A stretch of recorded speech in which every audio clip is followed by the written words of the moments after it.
नमस्कार, मैं हूं शैलेंद्र। न्यूज़1 की सांतकालीन समाचार सेवा में आप सभी का स्वागत है। प्रस्तुत है आज की प्रमुख खबरें।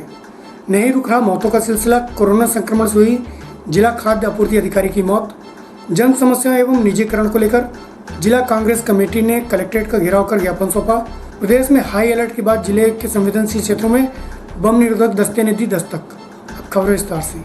देश भर में फैले कोरोना वायरस के संक्रमण से निजात पाने को लेकर शासन एवं प्रशासन द्वारा अपने स्तर पर लगातार प्रयास किया जा रहा है, परंतु संक्रमण रुकने का नाम नहीं ले रहा है और लोगों को आए दिन अपनी चपेट में ले रहा। वहीं इस संक्रमण से मौतों में भी लगातार आंकड़ों में इजाफा हो रहा है। रीवा जिले में जहां अभी तक 13 मौतें दर्ज की गई, वहीं आज प्रशासन के जिम्मेदार पद में बैठे एक अधिकारी की भी कोरोना संक्रमण के इलाज के दौरान मौत हुई, जिसकी पुष्टि रीवा कलेक्टर इलैयाराजा टी ने की। प्राप्त जानकारी के अनुसार रीवा जिले में पदस्थ जिला खाद्य आपूर्ति अधिकारी राजेंद्र सिंह ठाकुर को कोरोना लक्षण मिलने के बाद संजय गांधी चिकित्सालय में भर्ती किया गया था, जहां पर इलाज के दौरान उनकी तबीयत दिनों दिन बिगड़ती जा रही, जिसमें सुधार लाने चिकित्सकों की देखरेख में प्लाज्मा भी डोनेट किया गया, किंतु कोई सुधार नहीं हुआ और 15 दिनों तक चले इलाज के बाद आज प्रातः 3 बजे उन्होंने अंतिम सांस ली, जिनका अंतिम संस्कार निपनिया स्थित मुक्तिधाम में कलेक्टर सहित अन्य प्रशासनिक अधिकारियों की उपस्थिति में किया गया। इसके साथ ही जिले में मौत का आंकड़ा जहां 14 हो गया, वहीं विगत दिवस 35 नए संक्रमित मिले और संक्रमण अब 1000 के पास पहुंचने को बेताब हो रहा है। प्रस्तुत है कलेक्टर इलैयाराजा टी एवं रीवा संभागायुक्त राजेश कुमार जैन से जानकारी के अंश। क्या पूरा मामला सर? एक खाद्य अधिकारी की मौत हुई। जो खाद्य अधिकारी पिछले 16 दिनों से यहाँ एडमिट थे कोरोना पॉजिटिव, उनका जो भी इलाज हो सकता था वो प्रयास किया, लेकिन उसके बाद आज सुबह उनकी डेथ हो गई है प्रयासों के बाद। 16 दिन से यहाँ एडमिट नहीं, पहले से मॉर्बिडिटी तो थी उनकी, हैवी बॉडी थी थोड़ी सी, और बाकी हल्का सा बीपी की प्रॉब्लम थी, लेकिन 16 दिन कोरोना पॉजिटिव आने के 16 दिन बाद सर देखा जा रहा है लगातार संजय गांधी अस्पताल में एक के बाद एक मौतें होती हैं। देखिए, मौत तो निश्चित रूप से अब क्या होता है कि संभाग के सभी जिलों के सीरियस पेशेंट यहाँ पे आते हैं, किडनी के पेशेंट, हार्ट के पेशेंट, लीवर के पेशेंट, तो अल्टीमेटली जब पेशेंट सीरियस आता है उसका पूरा प्रयास कर रहे हैं हमारे डॉक्टर, पूरी व्यवस्था जमा रहे हैं, पूरा समुचित इलाज हो रहा है। और उसके बाद अगर डेथ हो जाती है तो बड़ा निश्चित रूप से विधि का विधान है, उसके लिए अधिकारी की डेथ हुई, क्या पूरा मामला है? हमारी एक फूड कंट्रोल ऑफिसर है, राजेंद्र ठाकुर है, उनका 20 दिन पहले उनका कोविड पॉजिटिव पाए गए थे। उसके बाद एक्चुअली उनका फीवर था, उसका मतलब उसके बाद हम लोग SGMS Sanjay Gandhi medical college hospital में एडमिटेड थे। उनकी एक्सरे CT स्कैन वगैरह लिया गया था। पहले से उनका बाइलेटरल निमोनिया है, लंग की इन्वॉल्वमेंट था। उसके बाद डॉक्टर्स के द्वारा, एडमिनिस्ट्रेशन के द्वारा भी लगातार इसको मॉनिटरिंग कर रहे थे। हम लोग ने काफ़ी ट्रीटमेंट को प्रयास किया गया, कितने भी अवेलेबल बेस्ट अवेलेबल ट्रीटमेंट है उनको मतलब दिया गया है, वेदर पर्टिकुलर इंजेक्शंस हो या फिर प्लाज्मा थेरेपी है, कन्वेलेशन प्लाज्मा है, उसका भी हम लोगों ने किए हैं। सो कहीं ना कहीं आफ्टर 15 डेज हॉस्पिटल में एडमिटेड थे, तो आज सर्वाइव नहीं कर पाए हैं। ये जिला प्रशासन के लिए और मेरे लिए भी व्यक्तिगत भी क्षति है, डेफिनेटली लॉस है। एक अच्छे ऑफिसर थे, मेरा बहुत कम टाइम था उनके साथ इंटरेक्शन, बट फिर भी हम लोग कितने भी काम बोलते थे। और कोविड के लॉकडाउन अनलॉकडाउन के बाद हमारी रेशन शॉप तक सारे खाद्यान्न पहुंचाना, उसका वितरण करना एक चुनौतीपूर्ण काम था, उसको उन्होंने सही तरीके से निर्वहन कर रहे थे। सो हमारे लिए बिल्कुल क्षति है। हम लोग लगातार उनकी परिवार से भी संपर्क में थे, परिवार को लगातार हम लोग कम्युनिकेट भी कर रहे थे क्या ट्रीटमेंट हो रही है। सो हम लोग इस दुखी कड़ी में परिवार के साथ हैं और उनकी कितने भी सपोर्ट है तो जिला प्रशासन के द्वारा किया जाएगा। डेथ के आंकड़े बढ़ रहे हैं संजय गांधी अपने जिले में तो नहीं, तो फिर भी संजय गांधी के बढ़ रहे हैं, क्या इसके लिए चीज़ें देख रहे हैं? नहीं, इसमें लगातार कोविड-19 का सिचुएशन में ये है ईयरली डिटेक्शन और जल्दी मतलब हॉस्पिटल पहुंचना काफ़ी इंपॉर्टेंट है। उस पेशेंट को हम लोग बिल्कुल सेव कर सकते हैं। किसी का भी सिम्टम्स हो, जैसे फीवर है या ब्रीथलेसनेस, कॉफिंग हो रही है, तो इमीडिएटली बिना हेसिटेशन का तत्काल आके मतलब टेस्टिंग कराना चाहिए। हमारे ज़िले में भी 23 फीवर क्लिनिक्स हैं। सारे फीवर क्लिनिक्स में RT-PCR का रैपिड एंटीजन किट दोनों सप्लाई किया हुआ है। कोई भी व्यक्ति मतलब डिमांड करेगा मुझे जांच होना चाहिए, उस व्यक्ति को इमीडिएटली जांच किया जाएगा। सो हम तो जनता से ये अपील करते हैं कि हम एक कॉम्प्लेसेंट एटीट्यूड में ना रहें। मतलब आपको सिम्टम्स हैं, प्लीज़ है ना फीवर क्लिनिक तक आइए या डिस्ट्रिक्ट हॉस्पिटल या संजय गांधी तक आइए, टेस्टिंग कराइए, और सिम्टम्स है तो इमीडिएटली हॉस्पिटल का है ना ट्रीटमेंट शुरू हो जाए। जब भी लेट प्रेजेंटेशन होता है कि हम 4 दिन 5 दिन के बाद है ना आते हैं, उस केसेस में जैसे कि प्रोग्रेशन होता है डिसीज़ का, लंग्स का इन्वॉल्वमेंट होता है, डेफिनेटली है ना प्रॉब्लम है। फिर भी रीवा डिस्ट्रिक्ट में अभी है ना फैटालिटी रेट है वो 1.54 है। हमारी टेस्टिंग हम लोग है ना काफ़ी कर रहे हैं, पिछले महीने से कंपेयर करने में टेस्टिंग की अभी तक 3 टाइम्स है ना, मतलब है ना हम लोग है ना ज़्यादा कर चुके हैं। लगातार हम टेस्टिंग इसलिए कर रहे हैं जो डिटेक्शन हो, जैसे डिटेक्शन हो जाए पॉजिटिव केसेस का, सो उनको तत्काल है ना ट्रीटमेंट। जिला कांग्रेस कमेटी रीवा द्वारा राज्यसभा सांसद राजमणि पटेल के नेतृत्व में आज रीवा के बैजू धर्मशाला से किसानों को मिल रही नकली यूरिया, मजदूरों एवं बेरोजगारी सहित संजय गांधी चिकित्सालय में व्याप्त भ्रष्टाचार के मुद्दों सहित राज्य सरकार एवं केंद्र सरकार को संविधान विरोधी बताते हुए पदाधिकारियों एवं कार्यकर्ताओं द्वारा पैदल यात्रा निकाल कलेक्ट्रेट का घेराव करते हुए एडीएम इला तिवारी को जन समस्याओं को लेकर कलेक्टर के नाम ज्ञापन सौंपा। इस दौरान अध्यक्ष द्वय त्रियोगी नारायण शुक्ल, गुरमीत सिंह मंगू, प्रदेश महामंत्री डीपी सिंह, कार्यकारी अध्यक्ष रमाशंकर सिंह, जनपद अध्यक्ष गीता माझी सहित वरिष्ठ पदाधिकारी एवं कार्यकर्ता उपस्थित रहे। प्रस्तुत एक जल की एवं राज्यसभा सांसद राजमणि पटेल व एडीएम इला तिवारी से जानकारी के अंश। ये कल मिल लेंगे, आप अभी 2 मिनट संबोधन कर दीजिए।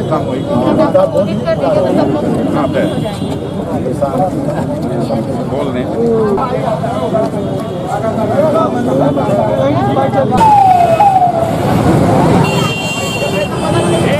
तो भारतीय जनता पार्टी किसान विरोधी पार्टी है, दलित विरोधी है, पिछड़ा वर्ग विरोधी, गरीब विरोधी भारतीय जनता पार्टी की सरकार है। जिस तरह से भारतीय जनता पार्टी की सरकार केंद्र और प्रदेश में काम कर रही है, उससे गरीबों का मनोबल टूट रहा है, गरीबों का हक अधिकार नहीं मिल रहा है। एक एक तरीके से उनके स्वाभिमान और सम्मान पर चोट पहुँचाई जा रही है और ऐसा लगने लगा है कि इस देश में पूरी की सरकार है और 90% जो गरीब है, दलित है, पिछड़े हैं, वो गुलामी की ज़िंदगी जी रहे हैं। ये ज्ञापन देने के लिए आए हैं कि मोदी सरकार सावधान हो जाए, गरीबों के साथ खिलवाड़ न करें, क्योंकि गरीब नहीं है। ये हमारे देश की सबसे बड़ी ताकत है, सबसे बड़ी पूंजी है। जिस चीज़ का नारा देते हैं मोदी जी, अगर गरीब का विश्वास नहीं रहेगा, अगर गरीब का पसीना धरती पर नहीं बहेगा तो न सड़क बनेगी, न बांध बनेगा और न देश की सुरक्षा होगी। इसलिए हमारी पूंजी है, इसके स्वाभिमान सम्मान की रक्षा करो और पूंजीपतियों का साम्राज्य खत्म करो।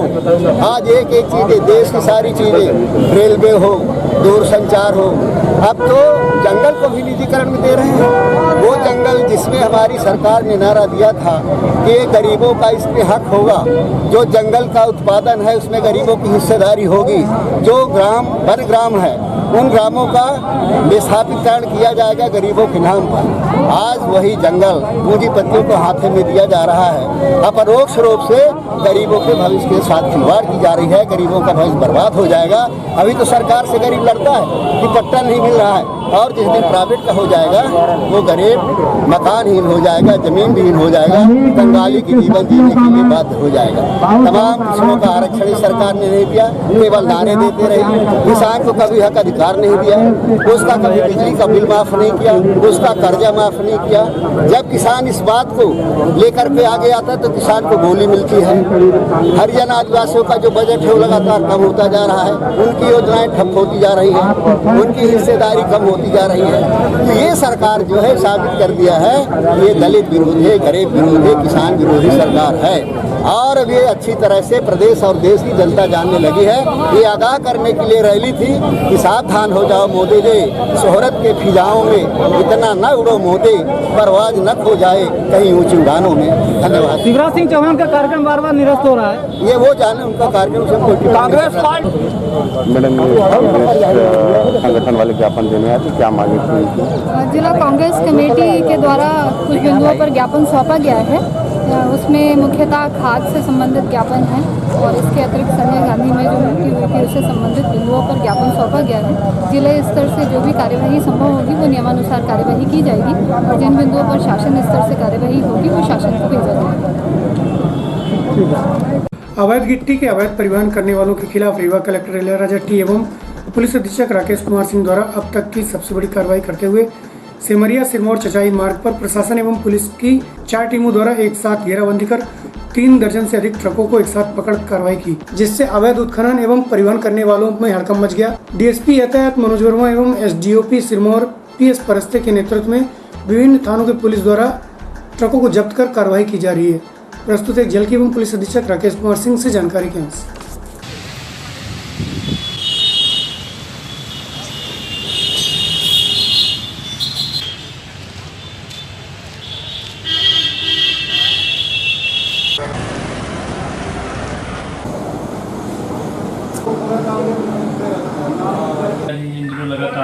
देखिए क्या है कि जो प्रधानमंत्री सड़क योजना के तहत तमाम सड़कें बनी हैं और ये इसलिए बनी है कि गांव के लोग जो है सुगम यातायात का लाभ उठा सकें। लेकिन क्या होता है, कई लोग टोल बचाने के लिए या खनिज चोरी के वाहनों को मुख्य मार्ग से न ले जाके अन्य मार्गों से ले जाने का प्रयास करते हैं और जो भी खनिज चोरी करते हैं नो डाउट उनके वाहन में 20 टन 40 टन 50 टन का मटेरियल भरा रहता है। और जो प्रधानमंत्री सड़कें बनाई गई उनको इस मानक से बनाया गया है कि उन पे वाहन सहित मतलब जो भी वाहन यूज़ किया जा रहा है वाहन सहित 8 टन से ज़्यादा वजन नहीं हो का वाहन उस पर नहीं जाना चाहिए। यानी अगर लोडेड वाहन है तो उसका टोटल वजन 8 टन होना चाहिए। 8 टन से ज़्यादा होगा तो सड़कें खराब होंगी। और इस तरीके से वाहन चोर खनिज चोर हो गए या जो टोल से चोरी करना चाहते हैं, इस तरह के लोगों द्वारा लगातार इस तरह की हरकतें की जाकर वो प्रधानमंत्री सड़कों का नुकसान किया जा रहा था। कुछ सड़कों के संदर्भ में कलेक्टर साहब ने निषेधाज्ञा भी जारी की हुई है, लेकिन उसके अलावा भी जितनी भी प्रधानमंत्री सड़कें हैं किसी पर भी 8 टन से अधिक वजन का वाहन अलाउ नहीं है। इसी तारतम्य में हमने मुखबिरी लगाई हुई थी। सुबह हमें सूचना मिली कि चचाई प्रपात के पास लगभग 40 की संख्या में वाहन खड़े हैं। हालांकि मौके पर मुझे कुल 37 वाहन मिले और सभी 37 वाहनों में गिट्टी लोड है और सभी 37 वाहन जिन मार्ग पर खड़े हैं वो प्रधानमंत्री सड़क योजना के तहत बना हुआ मार्ग है। और नो डाउट अगर वो जाएंगे भी, जो रूट उन्होंने चूज किया है तो कहीं न कहीं प्रधानमंत्री सड़क योजना के तहत बनाए गए मार्गों का ही रूट यूज करते, चाहे वो जवा जने होते हुए वहाँ निकलते, शंकरगढ़ निकलते या बीरपुर होते हुए इलाहाबाद की तरफ निकलते। तो ये लोग उद्देश्य यही था कि एक तो जो उनको गिट्टी भरी है उसके पास उनका कोई बिल, कोई जानकारी, कोई रिकॉर्ड, कोई रॉयल्टी कुछ भी नहीं है। दूसरा, उन्होंने उस मार्ग का चयन किया कि ताकि उनको टोल न देना पड़े। टोल न देना पड़े ठीक है, लेकिन रीवा की ग्राम सड़क योजना के तहत जो सड़कें बनाई गई हैं तो रीवा के ग्रामीणों के सुविधा के लिए जो सड़क बनाई गई उसको तबाह करने की वो योजना बना रहे थे। इन सभी दृष्टि से जब सूचना मिली तो हमने कार्रवाई की। कलेक्टर साहब को भी बताया कि ऐसा ऐसा जानकारी आई है, तो उन्होंने भी तत्काल खनिज विभाग की टीम भेजी, हमने ट्रैफिक की भी टीम भेजी और मौके पर कुछ 37 ट्रक पाए गए और सभी 37 ट्रकों में जो मटेरियल लोड था वो गिट्टी था और गिट्टी का कोई बिल नहीं था, इसलिए उनको सबको जब्त किया गया है। जो अवैध खनिज लोड था उस पर खनिज विभाग द्वारा रॉयल्टी चोरी का मामला कायम किया गया है और शेष पे हम जो है 379 और 188 का कार्यवाही कर रहे हैं। संयुक्त संघर्ष मोर्चा मध्य प्रदेश मंडी बोर्ड भोपाल के तत्वाधान में प्रदेश के 259 मंडियों द्वारा कर्मचारियों को मंडी बोर्ड का कर्मचारी मान वेतन दिलाने एवं मंडी बोर्ड में संविलियन को लेकर अध्यादेश लाने एवं मॉडल एक्ट का विरोध करते हुए कर्मचारी अनिश्चितकालीन हड़ताल पर चले गए। जबकि विगत 3 सितंबर व 6 सितंबर को कृषि मंत्री से मुलाकात की थी, किंतु अभी तक सहमति नहीं बन सकी। वहीं इस हड़ताल के चलते किसानों को बहुत सी समस्याओं का सामना करना पड़ रहा है। प्रस्तुत एक झलकी एवं मंडी सहायक उप निरीक्षक लक्ष्मीकांत त्रिपाठी से जानकारी के अंश। मंडी गिरफ्तारी आपका, मंडी गिरफ्तारी आपका, किसान आपका, किसान आपका। मेरा नाम लक्ष्मीकांत त्रिपाठी है। मैं सहायक उप निरीक्षक के पद पर हूं और साथ ही मंडी कर्मचारी परिवार रीवा का अध्यक्ष। अभी यहां पर यह आंदोलन विगत 3 सितंबर से अनवरत जारी है। प्रदेश स्तर में जो आंदोलन भोपाल में हुआ था उसमें मंडी बोर्ड मुख्यालय के साथ साथ वल्लभ भवन की ओर मार्च किया गया था मोर्चे के द्वारा, जिसके बाद कल प्रदेश में कृषि मंत्री श्री कमल पटेल जी के द्वारा संयुक्त संघर्ष मोर्चा के पदाधिकारियों से बात की गई थी, जिसमें उन्होंने मौखिक रूप से आश्वासन दिया था। लेकिन कर्मचारियों की मांग है कि जब तक सरकार जिस प्रकार से अध्यादेश लिखित में लाई है, उसी प्रकार से मंडी कर्मचारियों के वेतन कोषालय से देने के लिए या कि संचालनालय में शामिल करने के लिए लिखित आदेश या अध्यादेश लाकर नहीं प्रस्तुत करती, तब तक हम कर्मचारियोयों की हड़ताल जारी रहेगी। जायज़ सी बात है, किसानों को परेशानी होगी ही, क्योंकि सीधी सी बात है 1972 में जो मध्य प्रदेश कृषि उपज मंडी अधिनियम लाया गया था, वह किसानों के हितों की रक्षा के लिए ही लाया गया था। पुराने समय में जो बिचौलियों की, साहूकारों की जो प्रथा थी, उस प्रथा को खत्म करके किसानों के लिए एक मंडी प्रांगण दिया गया था कि किसान अपनी स्वेच्छा से अपनी उपज मंडी में लाएं। यहाँ पर अनुज्ञप्तिधारी खरीदारों, व्यापारियों के द्वारा यहाँ पर खरीदी की जाएगी, वो भी खुली नीलामी के द्वारा। उन्हें अधिक से अधिक मूल्य मिलेगा। उसके साथ अनुज्ञप्तिधारी तौलक उसकी तौल करेंगे, सही तौल होगी, और किसान अपनी उपज बेचने के बाद उसी दिन पूरा का पूरा भुगतान लेगा। यहाँ पे अनिश्चितकालीन हड़ताल का जो ये आयोजन है, संयुक्त संघर्ष मोर्चा मध्य प्रदेश मंडी बोर्ड भोपाल के तत्वाधान में पूरे प्रदेश की सभी 259 मंडियों में सभी मंडी कृत्यकारी, हम्माल, तुलावटी, व्यापारी एवं मंडी के कर्मचारी अनिश्चितकालीन हड़ताल पर हैं। यह हड़ताल शासन के द्वारा जो नए कृषि अध्यादेश लाए गए हैं, जो केंद्र सरकार के द्वारा 5 जून 2020 को कृषि संबंधी 3 अध्यादेश लाए गए हैं, और मध्य प्रदेश शासन के द्वारा जो 1 मई 2020 को जो कृषि संबंधी एक अध्यादेश मॉडल एक्ट के संबंध में लाया गया है, इन अध्यादेशों से आज प्रदेश भर की मंडियां संकट की स्थिति में हैं। इन अध्यादेशों से जहां एक और किसानों को बहकावे में रख करके किसानों के शोषण का द्वार खोल दिया गया है, वहीं दूसरी ओर प्रदेश भर की मंडियां आज इन अध्यादेशों के कारण बंद होने की कगार पर हैं। विगत कुछ दिवस पूर्व केंद्र सरकार द्वारा 7 राज्यों में हाई अलर्ट किया गया, तो वहीं कोरोना काल में विगत 2 दिवस पूर्व मुरैना के कुछ स्कूलों में बम के रखे जाने की खबर के बाद पुलिस मुख्यालय द्वारा हाई अलर्ट किया गया एवं मुख्यालय के आदेश पर प्रदेश के सभी संवेदनशील स्थानों पर बम निरोधक दस्ते द्वारा कड़ी चौकसी की जा रही है। इसी आदेश के परिपालन में रीवा जिले के भी बम निरोधक दस्ते द्वारा आज शहर के संवेदनशील क्षेत्रों, रेलवे स्टेशन, बस स्टैंड, न्यायालय, धार्मिक स्थलों, पर्यटक स्थलों सहित घनी आबादी वाले क्षेत्रों में चौकसी करते हुए लगातार निरीक्षण किया जा रहा है। प्रस्तुत है झलकी एवं दस्ता प्रभारी रविशंकर मिश्र से जानकारी के अंश।